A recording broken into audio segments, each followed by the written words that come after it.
the 2022 Produce Stand Letterkenny Cold Open Bracket, presented by Diabolical Coffee. Round 4.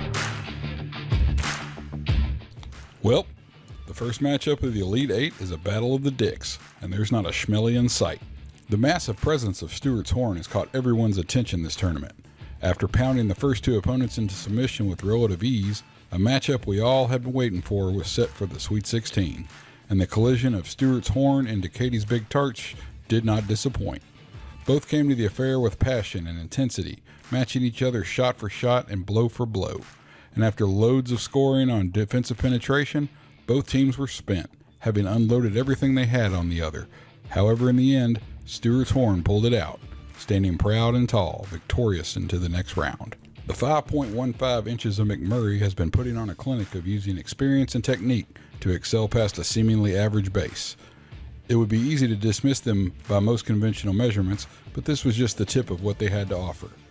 In the first two rounds, 5.15 inches kept coming out on top, and top was where they stayed in their Sweet 16 takedown of Toilet Talk and Alexander. 5.15 inches put on a masterclass in taking an average foundation and maximizing every available inch they had to give. And give it they did to Toilet Talk, starting on top, staying on top, and finishing on top. So, looks like we got ourselves a cockfight. Literally. The experts at the produce stand have Stewart's Horn winning this one by an inch. Or 3. I'll tell you what, it looked like a deflated football hanging there. Fuck. Second matchup of the Sweet 16. Into the laneway, don't come up the property. When you're the originator and the innovator, like Tarp Soft Boys, you're always dealing with the imitators and the instigators. But this year, Tarp Soft Boys has put everyone on notice. If you're looking to be the toughest cold open in Letterkenny, you gotta go through them. Looking at their performance in the first 3 rounds, Tarp Soft Boys has taken a big old pull of Gus and Brew, unsnapping the shirt cuffs and taking care of business. It's nothing personal, it's just who's next. Now when you're the lone remaining upstart in the tournament like the Hickoff, you start feeling like now's as good a time as any to make a name for yourself.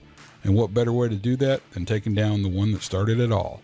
The Hickoff is too new to be intimidated by Tarp Soft Boys' legacy, and too focused on their own path to take notice of the road that has Tarp Soft Boys standing in the way of a spot in the Final Four. But sometimes the most dangerous opponent is the one who doesn't know any better. The experts at the produce stand are going with Tarp Soft Boys on this one. So hold my spitter. It's Tilly time. Let's have a Donnybrook. This isn't over! Jenks, you owe me a Coke. Never buy you a Coke. I think it was Awesome who said, puppers always win. Well, the third matchup in the Elite Eight is all about the doggies. Kinda. You see, I don't get it. Old Bad Boy Gus just keeps winning. They're the Cinderella team of the tournament.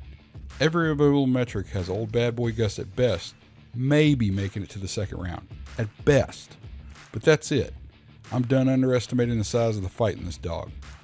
That fight was on display in their major upset of a powerhouse Ants on Sea Dudes, notching a come-from-behind win to advance to the next round. And speaking of coming from behind, their Elite Eight opponent is Takes the Dirt Road, who dug deep and went hard in a tight contest to push into the next round.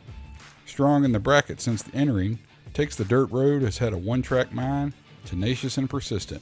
One could say their style is dogged.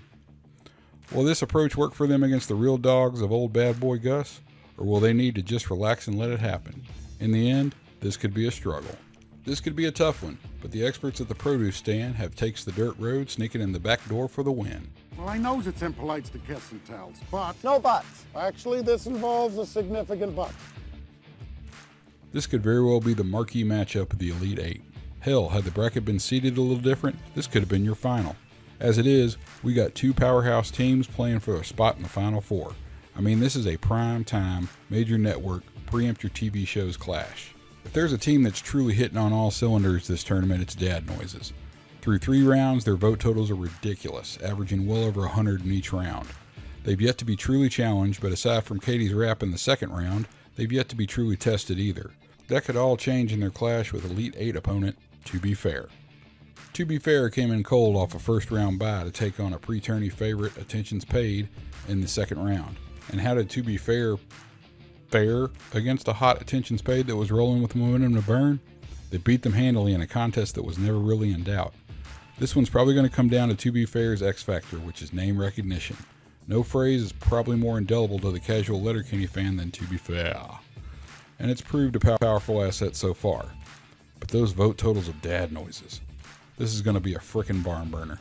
This has all the makings of an instant classic, but the experts at the produce stand are giving a slight edge to Be Fair. To be fair. To be fair. Well, to be fair, the bottom inch of a beer bottle is 50% spit.